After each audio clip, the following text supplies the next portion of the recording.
This is CTV News with Nafisa Karim. Hulitun-ew't-hw is the root of to be alive, to live. Tonight, Cowichan Care, a new treatment center in the Cowichan Valley, receives its official name, celebrating the rich history of the area's land and people. Also tonight. We are the last option they have before they become homeless. Budget barriers, a nonprofit program offering interest-free loans to cover the cost of housing, fears its provincial funds may dry up soon. Plus, Adam finds out how a couple living in Barkley Sound found an unexpected visit from a humpback whale so humorous on the Sawatsky sign-off. Good evening. Thank you for joining us. It is still more than a year away from opening, but the new Cowichan Hospital has been given a new name. Two, in fact, one in English and one in the language of the Quw'utsun people. CTV's Andy Garland reports. Hulitun-ew't-hw. A Cowichan tribe's elder gives a language lesson on how to pronounce the Hulitun word for the new hospital. Hulitun-ew't is the root of to be alive, to live. The new name for the hospital was revealed this morning, and Cowichan elders were involved from the get-go in choosing the Hulitun name. Inviting, the Indigenous people to the table, I think is a bit more acknowledgement of our ancestors, the land that we're on. The new hospital is being built on the unceded territory of the Quw'utsun people and will also serve 9 other First Nation communities in the area. We've worked very, very diligently for the last 18 months with the nation, with the elders, to bring this name forward. The new hospital will also have an English name attached to it as well. To be paired with the Hulitun name is Cowichan Valley Hospital. There's no word yet on what will happen with the old hospital once the new one is open, but there's already a petition circulating around the valley asking for public consultation, and North Cowichan will be sending a letter to the province requesting it be turned into a mental health facility. When it comes to a consultation and a discussion, we'll need to have all of the facts on the table. We're not there yet because we're focused on operational readiness. Hulitun-ew't-hw is currently on schedule and on budget, with the first patients expected through the doors May 2027. Andy Garland, CTV News, the Cowichan Valley. Concerns are mounting amongst Cowichan tribes as the Mid-Island nation seeks federal action over an illegal dump site in Duncan. In a release Monday, the nation says they've been trying to halt the use of an unauthorized dump site at 5544 Indian Road for over a decade and has had its efforts limited by federal jurisdiction.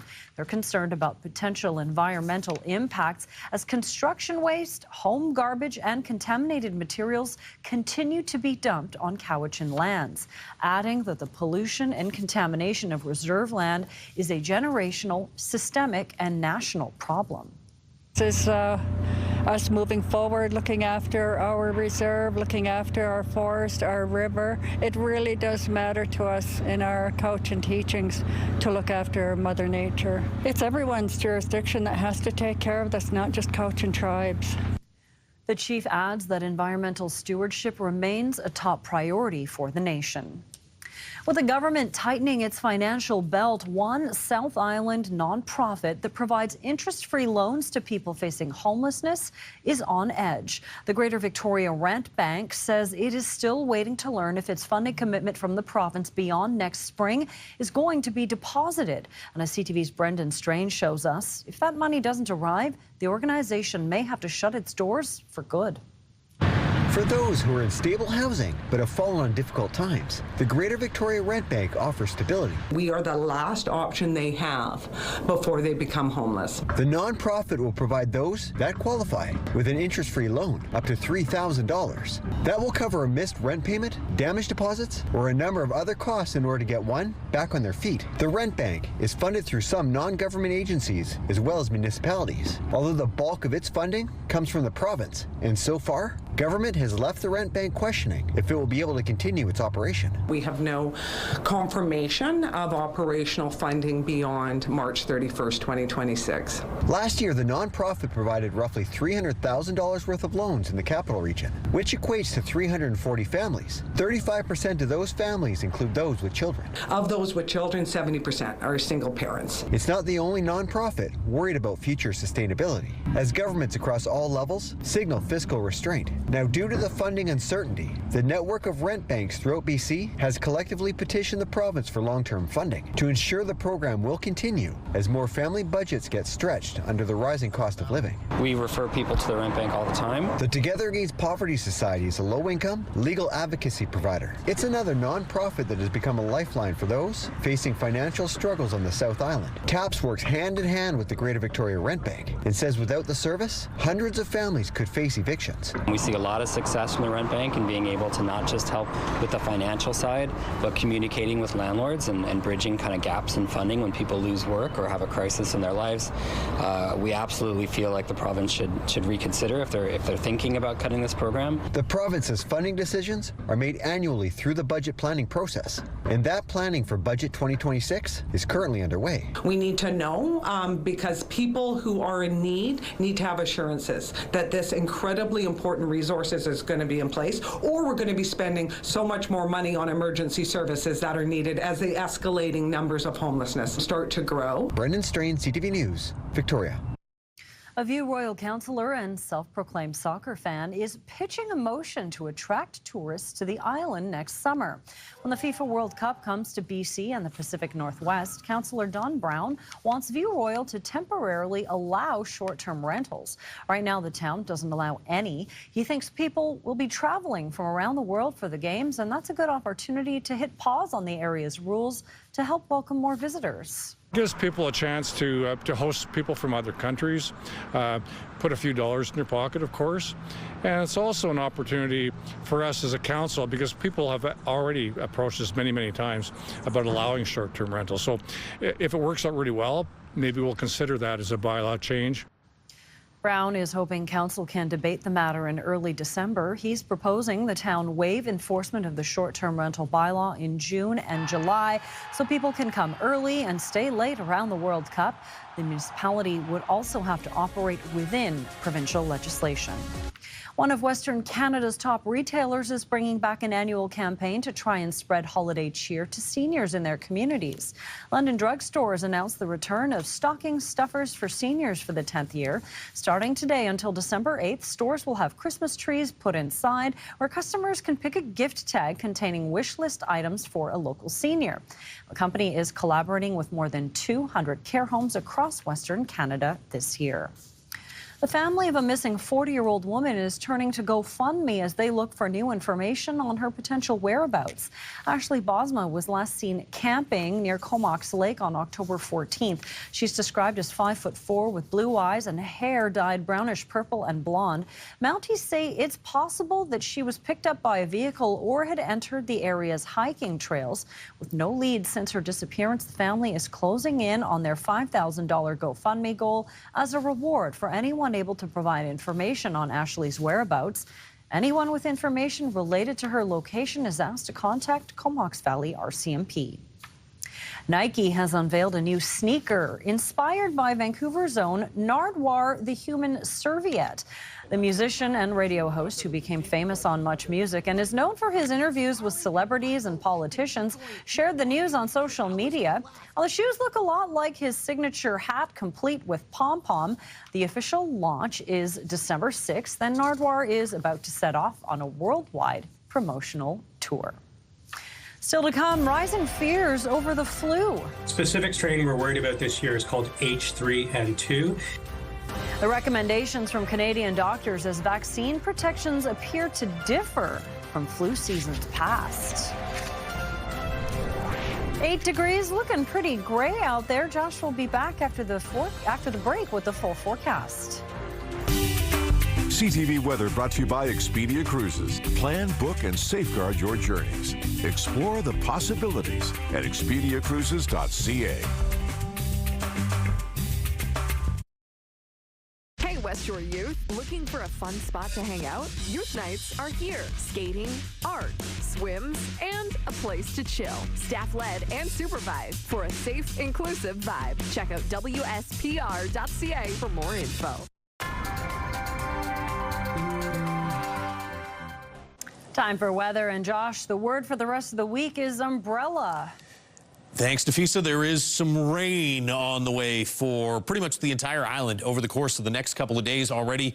You'll see some rain for inland areas out along the west coast through this evening and overnight tonight. You notice how that drops into the Victoria area through the overnight period. This is about 1 a.m. tomorrow morning. Continues through the morning. Heaviest here off to the north and northwest through the Port Alberni region. Could see maybe 10 to 20 millimeters worth of rain. South of Tofino, maybe 10 to 20 here along parts of the west coast. I think in Victoria, 5 to maybe 15 millimeters of rain. And it really starts to drop south through the mid part of the day tomorrow. So you're already drying out and actually seeing a little bit of sun breaking through the clouds in Port Hardy by mid to early afternoon, whereas the rain will hang around into the early afternoon hours and then taper off by about supper time tomorrow in Victoria. So here's how it plays out over the next 5 days. In the north, gusts to about 50 or 60 kilometers per hour, rain in the morning, then some clearing in the afternoon, high of about 7. Rain returns for Friday, Saturday, and probably Sunday as well, although temperatures don't really change all that much. 7s and 8s as well for inland areas over the next 5 days. 10 to 20 millimeters of rain, especially around Port Alberni. Some more rain for Friday and Saturday. And then showers or periods of rain on Sunday. So a wet 4-day period there for inland areas. Same out on the west coast. Gusts to about 50 or 60 kilometers per hour. Some periods of rain and 11 degrees tomorrow. 10 or 11 for daytime highs Friday, Saturday with some more rain, and still looking at a decent chance of rain into Sunday. Almost everybody is trending drier, though, for early next week. Comox, rain tonight and tomorrow morning, then some clearing in the afternoon, and gusts to about 40 kilometers per hour around Comox. High of 9, which is right around average. 8s and 9s as well for Friday, Saturday, Sunday. And you can see after a break tomorrow late in the day, the rain does return for Friday, Saturday, and possibly Sunday as well. In Nanaimo, breezy tomorrow with periods of rain, high of 13 degrees.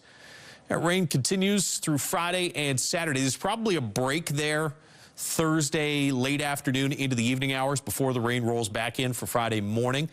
Temperatures will cool off back closer to average for Friday and the weekend after that 12 or 13 degree day tomorrow. And in Victoria, we'll get to about 12 or 13 degrees. A little gusty, gusts to about 50 kilometers per hour out of the west. 5 to 15 millimeters worth of rain, and then a break for Friday with rain rolling through Friday night into Saturday morning. Most of the daytime hours Saturday should be dry but cloudy, and then Sunday just a slight chance of some scattered showers. CTV weather is brought to you by Expedia Cruises for air, land, and sea vacations. Thanks, Josh.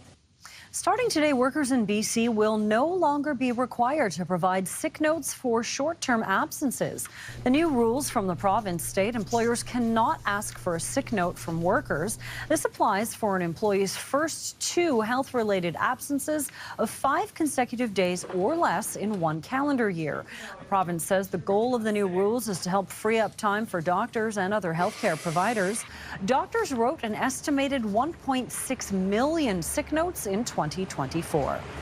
As the temperature drops, the number of flu cases often goes up, and experts in Canada say there could be cause for concern over the current strain of influenza and how this year's vaccine might not completely protect you. CTV's Scott Hurst has more. It is that time of year. You're likely already hearing a lot more coughing and wheezing, and there's increased concern heading into this flu season. Here's why. You have a potentially severe strain and concerns about fewer people getting the vaccine protection. It could all be a recipe for a difficult few months ahead. Another challenge, the vaccine developed for the upcoming flu season may not be an ideal match for the H3N2 strain of influenza that's circulating in the country, according to experts, as the virus does mutate. But those in the medical health community say some protection is still better than none.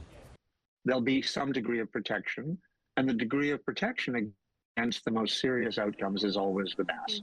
So with mismatch, you might still get sick, but you might be protected from, for example, hospitalization or pneumonia or the more severe consequences of infection. While cases remain relatively low at the moment, being so early in the season, they are starting to trend upwards, with the latest national numbers showing more than 430 confirmed cases of influenza in the past week, just about 2% of tests being positive. The specific strain we're worried about this year is called H3N2. It tends to have more severe seasons. And so that's the worry, that the Australian data plus the strain that's circulating suggests that Canada could have a very tough season. You heard the doctor mention Australia, that country posting record-breaking flu numbers, with the Royal Australian College of GPs saying this should be a wake-up call as vaccination rates there stall. Scott Hurst, CTV News, Toronto. Many Canadians, including those on the island, should be able to see the dazzling northern lights when they look up tonight, thanks to a high probability of aurora activity over nearly every province and territory. CTV's Paul Hollingsworth with more on the celestial splash that continues to capture our imagination.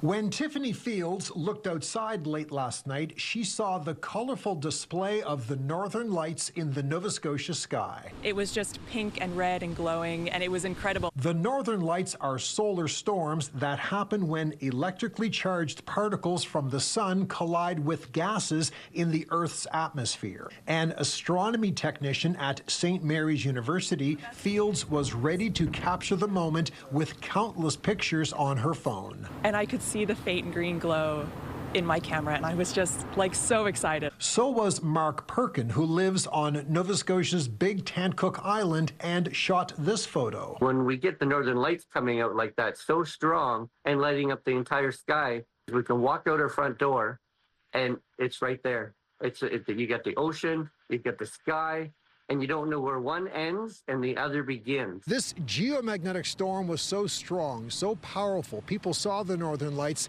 here in Canada, as far south as Florida, through the state of Texas, on the west coast in California, and in numerous states in the U.S. Midwest. It was very strong, produced a lot of colors in the sky that were very high in altitude and then sort of able to be seen for hundreds of kilometers along the northern horizons. Fields says there's another solar storm coming tonight, and she hopes it's as stunning as Tuesday's experience. Paul Hollingsworth, CTV News, Halifax. To the interior now, where a rock slide may be partially to blame for a trail derailment near Kamloops that saw more than 70,000 liters of jet fuel spilled earlier this month. The derailment happened on November 1st near Cherry Creek, which is about 20 kilometers west of Kamloops. It involved 17 cars that tumbled into Kamloops Lake, and crews say all of them have now been removed. No one was injured in the derailment, and officials say testing has revealed no contamination of the water system. The official cause of the crash is still under investigation. Coming up, Humpback humor. Adam finds out why a Barkley Sound couple is finding this unexpected encounter with a whale so funny. Next on the Sawatsky Sign-Off.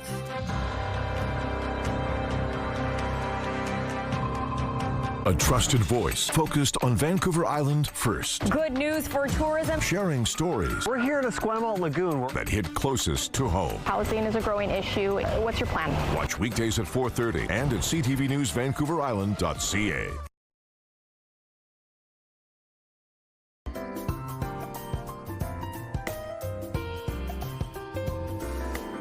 Finally, Adam finds out how a couple living in Barkley Sound found an unexpected visit from a humpback whale so humorous. On the Sawatsky Sign-Off. It's too big for a sea lion. After glancing out their front window, Kathy Johnson and Peter Miris noted something unusual on the surface of the water. Peter yelled, "Whale, it's got to be a whale," and he took off, as he does. He grabbed a video camera, jumped in his boots, and ran down to the dock. Kept looking, and suddenly this whale pops up, and I immediately go oh my God. So Peter kept recording, attempting to capture footage at the other end of the dock, but by the time he reached it, the whale had already turned around. So Peter started running back to where he started. Basically did a dive onto the dock, stuck my hand as deep as I could with the camera running into the water. By the time Peter had captured this, Kathy had climbed up to the bow of the boat to offer direction. And the whale would show up, and then I would say, "He's going this way." Peter would jump up and run to the other end of the dock and do the same thing again. For almost 30 minutes, Peter and the whale kept going back and forth together. Each time I was running like a madman, and in my head I had the Benny Hill music going.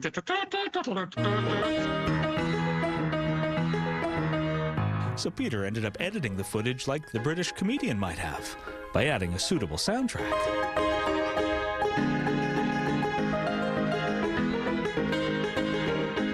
It was really funny. I actually wondered if the whale was kind of snickering behind his fin. Peter will not anthropomorphize the animals, but I will. Whether the humpback found all this as humorous as the humans or not, Peter and Kathy agree. This whale of a tale is one they'll never forget. Just amazement, respect. So it's a big animal, but it's so gentle and it's so aware of you being there. We're all in this world together, you know, and it's a good reminder that it's not us and them, it's all of us together. Adam Sawatsky, CTV News. A whale of a tale indeed. That is it for CTV News Vancouver Island. Thank you so much for joining us. Good night.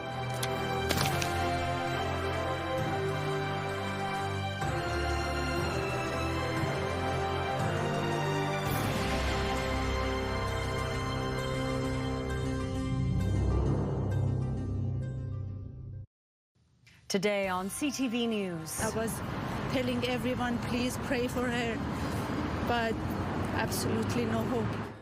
An 8-year-old girl dead after falling from the balcony of a high-rise condo building in Yaletown. Also tonight.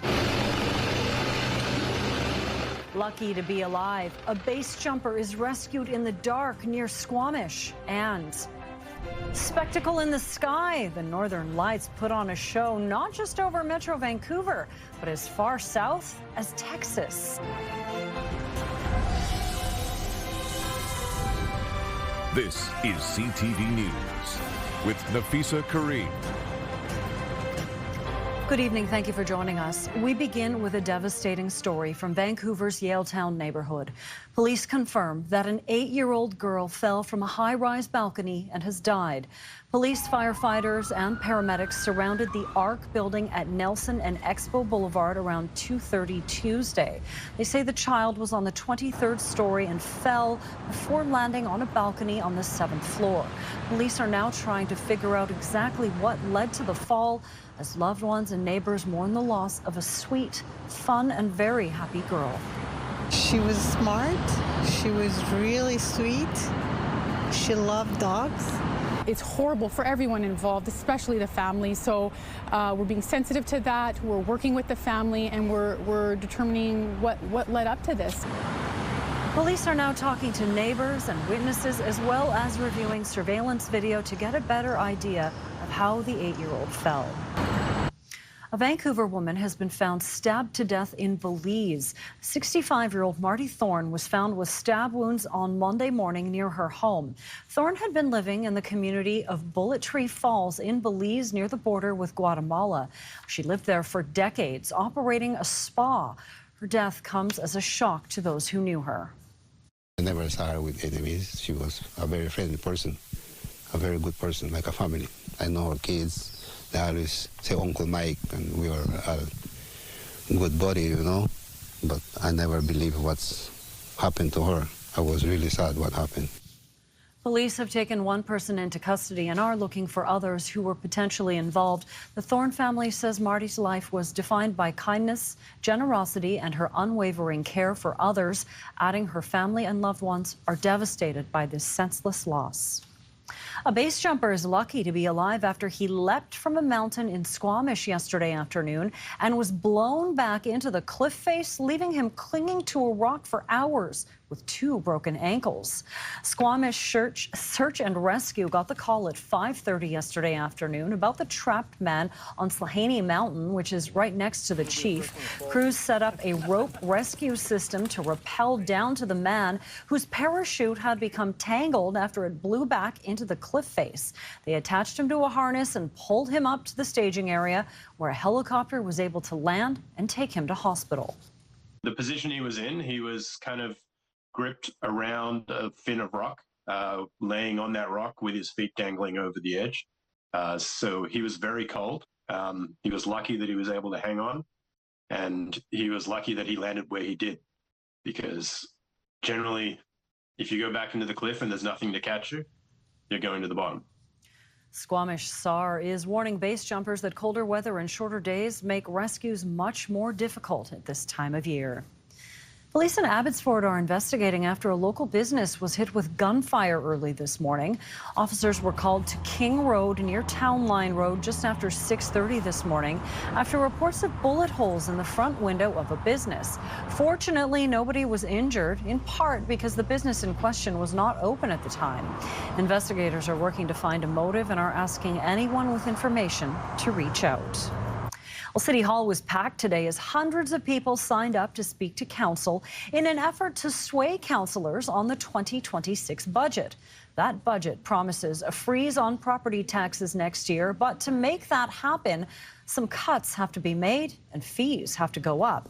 CTV's Isabella Zavarisi joins us now. And Isabella, those cuts have a lot of people concerned. Nafisa, today's turnout is one of the highest public engagements in recent memory, according to councillors.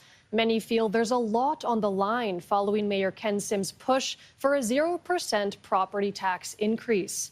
Described as a back-to-basics budget, the draft is just shy of $2.4 billion. It focuses on frontline services, including community centers and public safety. The VPD is getting a 10% boost, while planning and arts and culture face rollbacks.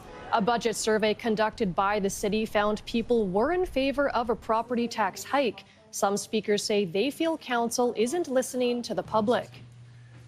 So really, the tough choices that are actually being made here are the choice to ignore what has been clearly communicated to you through the public survey and the choice to ignore a democratic process. As the city's elected council, it is your responsibility to act in the interests and well-being of the whole city, and what's being chosen here with this budget proposal is the exact opposite of that. And quite frankly, it just displays overall poor governance. While the city aims to freeze property taxes, homeowners will be on the hook for a 4.2% utility increase. The meeting is likely to last until late this evening and will reconvene tomorrow as council works its way through speakers. Council is set to vote on the budget November 25th. Nafisa? Thank you, Isabella. A teen has been arrested after being spotted at a SkyTrain station with what turned out to be a replica firearm. U.S. police say they arrested a 16-year-old after he was seen with a firearm near Columbia SkyTrain station. Now, after the arrest, police discovered the firearm wasn't real. U.S. PD is warning the public that replica guns can lead to criminal charges when used improperly. A new mental health and substance use center for young people is opening in Surrey next week. It means that youth here in Surrey can walk right in and they can access same-day support right when they need it most, without a referral, without having to jump through hoops. The doors of Foundry Surrey Central will open on Monday. Youth ages 12 to 24 will be able to access a range of substance use and mental health services, both in person and virtually through the Foundry BC app. This is the 19th Foundry Centre to open in BC and was backed by $2.3 million in provincial funding. Starting today, workers in BC will no longer be required to provide sick notes for short-term absences. This applies for an employee's first 2 health-related absences of 5 consecutive days or less in 1 calendar year. The province says the goal of the new rules is to help free up time for doctors and other healthcare providers. Doctors wrote an estimated 1.6 million sick notes in 2024. One of Western Canada's top retailers is bringing back an annual campaign to try to spread holiday cheer to seniors. London Drug Stores announced the return of stocking stuffers for seniors for the 10th year. Starting today until December 8th, stores will have Christmas trees placed inside where customers can pick a gift tag containing wish list items for a local senior. London Drugs is collaborating with more than 200 care homes across Western Canada this year. Coming up after the break, the Rinkside Report. Adam Lowry puts it to the goal. They score! The Canucks fall 5-3 to the Jets and lose their starting goalie Thatcher Demko in the process. How badly is he hurt and how long could he be out for this time?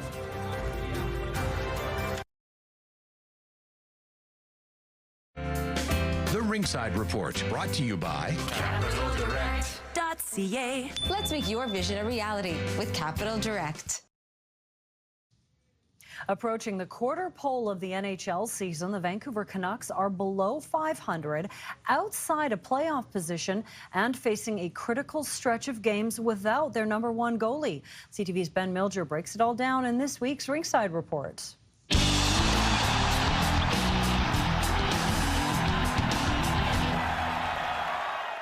at the blue line, Josh Morrissey fires, scores! This first period power play goal put Winnipeg up 3-2 on the Canucks Tuesday night, but perhaps more concerning for the home team is the status of starting goalie Thatcher Demko, who did not return for the start of the second. Difficult to see Thatcher leave the middle of the game. Yeah, for sure. Not sure it happened yet, but yeah, I don't know what happened, to be honest, but yeah, obviously not something we want to see. Kevin Lankinen took over between the pipes for the rest of the game and gave up just 1 goal on this cheeky backhand chip by Gabe Vilardi. The Jets would go on to win 5-3, handing the Canucks their 3rd loss in the last 4 games. The Canucks play 7 of the next 9 on the road, and with Demko now on the shelf, will have to lean heavily on Lankinen, with the inexperienced Yuri Patera likely backing him up. That's always what you want to do as a goalie. You want to be the guy. You want to carry the load, help the team win. And I've been feeling really good, and hopefully we're going to get some more results here soon. With 8 wins, 9 losses, and 1 overtime loss, the Canucks find themselves outside the playoffs. With the season nearly a quarter over, they might be running out of time to prove themselves contenders. You can be as resilient as you want in this league, but we need results. It's so tight. Obviously it's almost 20 games in now. The Canucks flew out Wednesday for a 3-game swing through the South that could make or break their season. They might be able to keep themselves in contention, but only if they start putting W's on the board. Maybe it's not all doom and gloom, but anything less than 2-1, and they've all of a sudden created a hole for themselves that I don't know that 61 games worth of hockey is enough for them to dig out of. In a season where little has gone right, the Canucks will be hoping their luck turns around, and fast. Ben Milger, CTV News, Vancouver. The Ringside Report, brought to you by Capital Direct. CapitalDirect.ca. One of hockey's biggest names is going to help promote Canada's men's soccer team as we prepare to co-host the World Cup. Sidney Crosby has been chosen to be an ambassador. Canada Soccer says he will help raise the profile of the Canadian team in the lead up to next summer's tournament through social media platforms, public appearances, or creative collaborations. Actor Simu Liu and singer Shawn Mendes have also been chosen to be ambassadors, and more celebrities will be announced at a later date. Well, dog lovers and cat lovers unite. We've got something for everyone in our pet adoption segment, Homeward Bound, after the break. And later, it's the most expensive purse in the world. We'll show you where you can see the original Birkin bag and how much it was bought for at auction. Plus, Anne's forecast is next.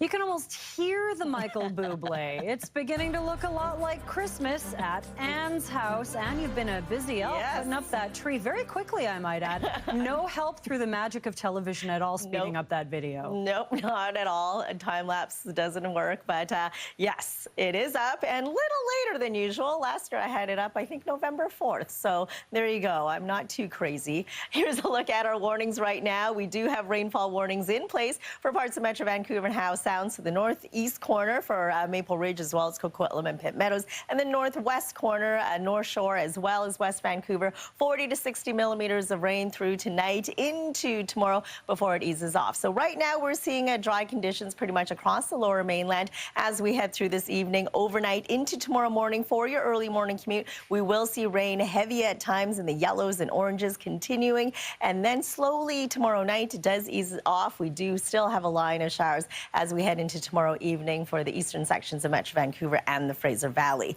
For the southern interior, you're looking at cloudy skies and showers from Vernon right down to Suez. Temperatures between 11 and 13. It stays dry for Kamloops with a high of 12 degrees. Periods of rain for Nelson and Revelstoke with highs between 6 and 8 degrees. Flurries mixed in with some showers for Prince George. You'll see showers for Quesnel with periods of rain for Williams Lake along the coast for Bella Coola. Mostly cloudy skies with showers in the morning. For the northern half of the province, not too bad at all. A mix of sun and cloud for Prince Prince Rupert and Dease Lake, as well as Smithers. You'll see periods of snow for Fort St. John at 0, 2 to 4 centimeters expected for Fort Nelson with a high of -9. For the North Island, early morning rain clearing out of the way through the afternoon. A mix of sun and cloud with temperatures between 8 and 9 for the North Island. For the South Island, you'll see periods of rain for Tofino and Port Alberni, as well as Nanaimo. Wet and windy for the Southern Gulf Islands and Victoria. Winds gusting to about 50 kilometers an hour with a high of 13. Clears out nicely for the Sunshine Coast. Soggy up the Sea to Sky Highway for Squamish. 40 millimeters possible. Rain for Whistler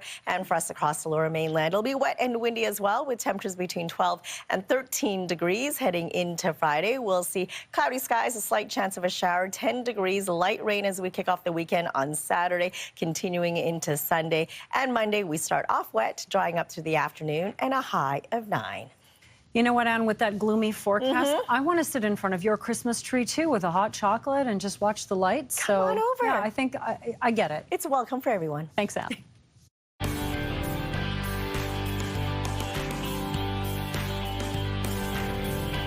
Well, it's time for Homeward Bound, a weekly segment where we introduce you to furry friends from local rescues looking for their forever home. Yes, and here are some pets from the BC SPCA. Meet Goose. Oh, my goodness. A sweet and gentle pup with a whole lot of love to give. The 4-year-old German Shepherd can be a little shy at first, but with some treats, you can win him over in no time. Now, Goose came to the shelter with hair loss and skin irritation due to allergies, but he's getting better every day. He's now looking for a calm and loving home. Good-looking pup. Well, 2-year-old tuxedo cat Fish had a tough start in life, arriving at the SPCA scared and unsure. But with the help of a patient foster family, this sweet boy is finally coming out of his shell, playing, purring, and showing off his silly side. Fish would do best in a quiet home where he can keep gaining confidence and knows he's safe and loved. Last but certainly not least, Lenny. After being abandoned, he's now ready to start fresh with his forever family. The energetic 11-month-old American Staffordshire Terrier has a big heart and an even bigger personality. Look at those ears. He's got the basic tricks down and proudly shows them off in exchange for treats, of course. Of course. Who wouldn't do tricks without treats? And for more information, head to adopt.spca.bc.ca. Thanks, Anne. Well, a baby llama whose mother was killed by bears is now recovering at a sanctuary near Salmon Arm. Peanut wasn't hurt the night the bears wandered onto the Peachland farm in the middle of the night. Now the young llama needs extra care, and that's where the sanctuary in Tappan comes in. Peanut is refusing to drink milk, so a vet is working on a different feeding plan. She seems to be taking some comfort in the company of older llamas. Well, did you get a glimpse of the Northern Lights? Still ahead, we'll show you some spectacular pictures snapped of the show that Mother Nature put on in the sky. You're watching CTV News at 5.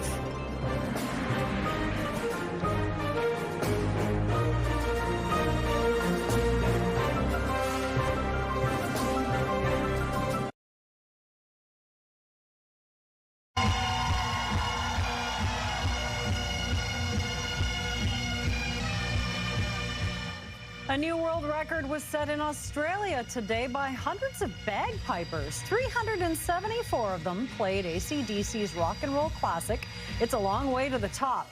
Thousands of people crammed the square in Melbourne to watch this attempt. The Australian Book of Records confirmed it beat a record set by 333 pipers in Bulgaria in 2012. I wonder if Scotland has anything to say about this.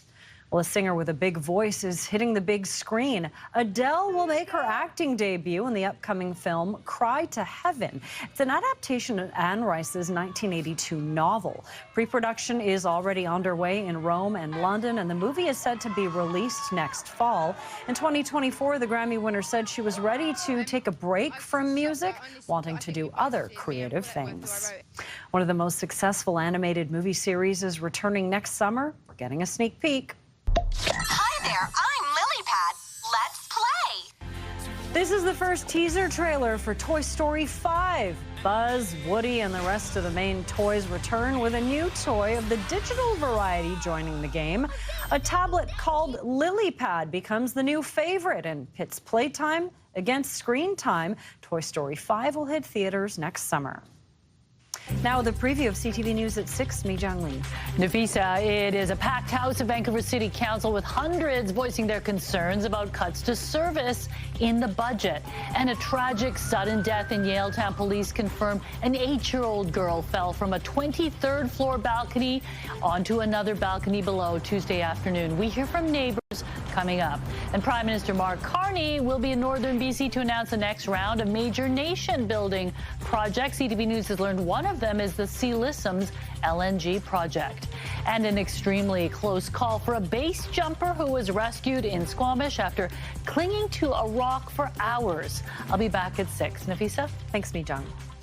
Well, dozens of U.S. states were treated to an epic light show in the night sky that spanned across the country. And a devilish-looking new species of bee has been given a name straight from the underworld. Jeremy Roth has today's Take a Look at This. Sky gazers across the U.S. were treated to a vibrant atmospheric light show as colorful Aurora borealis displays were visible as far south as Texas, Georgia, and even Florida. Images were shared from many states treated to the stunning northern lights, which experts say were a direct result of powerful bursts of energy from the sun called coronal mass ejections, disturbing energized particles in the Earth's atmosphere and painting the night skies with trippy colors. Few states were left out of the show as vivid images were shared from Virginia, Indiana, Alabama, Colorado, Minnesota. I mean, you name the place, there's a good chance they had a show in space. Back down on the ground, a pretty polar picture was painted, so to speak, as freezing temperatures in parts of the southern and eastern U.S. created a frigid phenomenon called frost flowers. Images shared from Kentucky and Arkansas show frozen plants turned into crazy crystallized ice sculptures. According to the National Weather Service, frost flowers form when thin layers of ice emerge out of the slits of white or yellow wingstem plants. Finally, from a thing of beauty to a bee from hell. Okay, not literally, but this new bee species has been named Lucifer thanks to the discovery of tiny devil-like horns on the females' heads. The species Megachile lucifer was originally discovered in Australia in 2019, but a newly published study revealed the head horns are specific to the female sex. And while Lucifer is a devilishly clever name, I feel like Beelzebub was a real missed opportunity. For Take a Look at This, I'm Jeremy Roth. And this is an incredible look at the northern lights from a camera at the top of Cypress Mountain. The blue, pink, and green streaks in the sky starting pretty early yesterday evening. And even with the bright lights of the city below, you can still see the spectacle in the sky quite clearly. Beautiful. Yeah, we had some nice views. Yes.